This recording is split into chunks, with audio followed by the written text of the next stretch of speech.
আমাদের মধ্যে যারা রয়েছে, আমাদের এখানে বিশিষ্ট ব্যবসায়ী এবং সমাজসেবক সালাম ভাই রয়েছেন, যিনি আজকে প্রধান অতিথি। তার মতো লোক যেখানে থাকে সেখানে অবশ্যই সে সংগঠন আরো দ্রুত। আমাদের এই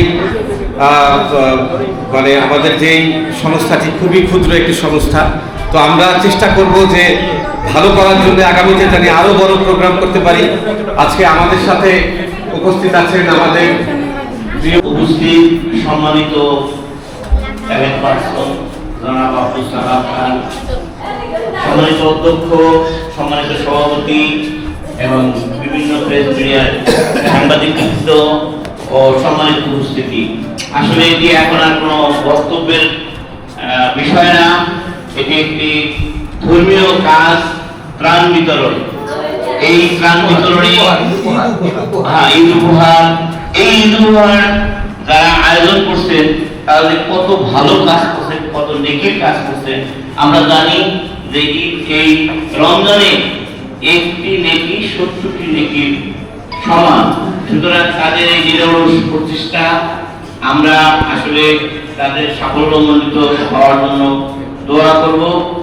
আর একটি বিষয় হলো, আমরা রমজান হলো একটা প্রশিক্ষণের মাস।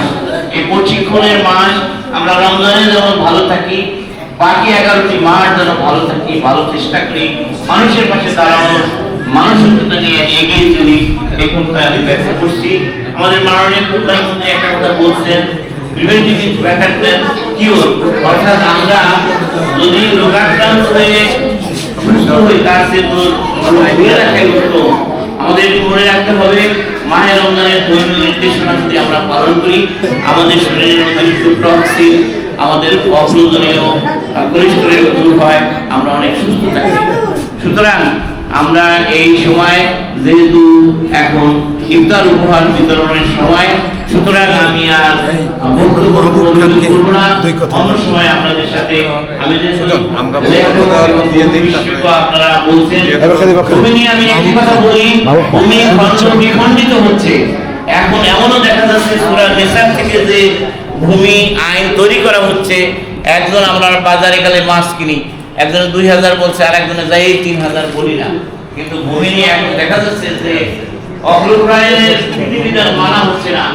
যার ভূমি তার থেকে তার বৈধ অধিকার কি আছে, তার উত্তরাধিকার কি আছে, তার সাকসেসর কি আছে। শহীদ আল্লামা রুহুল আমিন রাহমাতুল্লাহ আলাইহির অনুসারে একটি অরাজনৈতিক এবং নির্ভেজাল এবং রাজনীতিমুক্ত এবং নির্দলীয় একটি প্রতিষ্ঠান। এই প্রতিষ্ঠানের মধ্যে দিয়ে আজকে বাংলাদেশের টেকনাফ থেকে তেতুলিয়া, বাংলাদেশের রূপসা থেকে পাথুরিয়া, আজকে এই গণমানুষের হতদরিদ্র দুস্থ মানুষের পাশে আরাব ফাউন্ডেশন বাংলাদেশ আমরা দাঁড়াই।